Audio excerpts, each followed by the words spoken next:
Chef secteur 3 de l'opération Ndoukou-Koloko, le colonel Seydou Bassirou Nyarandou, accompagné d'une forte délégation, a effectué une visite d'autorité au poste de sécurité de Soumpi ce samedi. Cette visite avait pour objectif de remonter le moral de la troupe et de prodiguer des conseils après l'attaque barbare et lâche des groupes terroristes. Au cours de l'attaque, plusieurs terroristes ont été neutralisés et beaucoup de matériel saisi. Pour plus de détails, je vous invite à écouter le colonel Seydou Bassirou Nyarandou, commandant secteur 3 de l'opération Ndoukou-Koloko, au micro de Idrissa Goulou Sissoko. L'objectif de mon déplacement à Soumpi, c'est d'abord une visite d'autorité après l'attaque barbare et lâche qui a été menée par les terroristes du CHNIM et du FLA à Soumpi.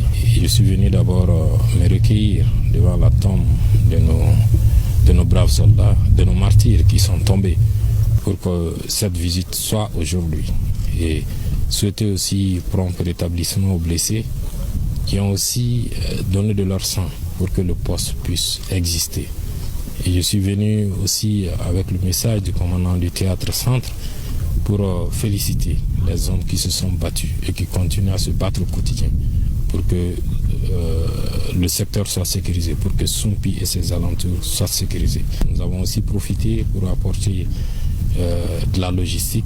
Après 2 rudes combats, il fallait quand même renforcer le poste. Nous sommes venus pour renforcer le poste en termes de commandement, mais aussi en termes de matériel de combat.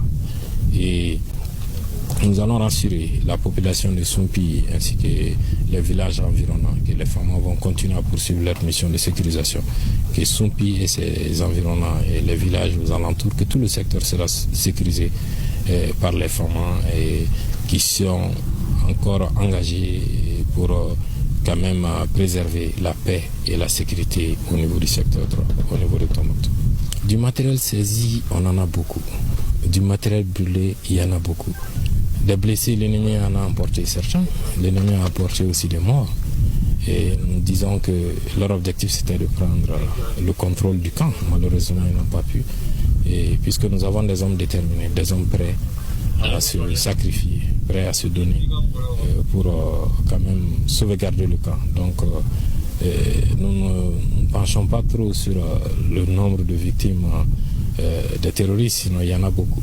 Nous portons un peu, ce qui nous inquiète un peu, c'est un peu les blessés. Et Dieu merci, nous avons juste quelques cas graves qui seront évacués. Sinon le reste, ils vont sortir très prochainement de l'infirmerie pour rejoindre le poste et continuer à faire le combat. Donc nous avons des hommes prêts, déterminés à défendre la patrie, des hommes qui sont prêts à léguer le Mali tel que nous l'avons reçu.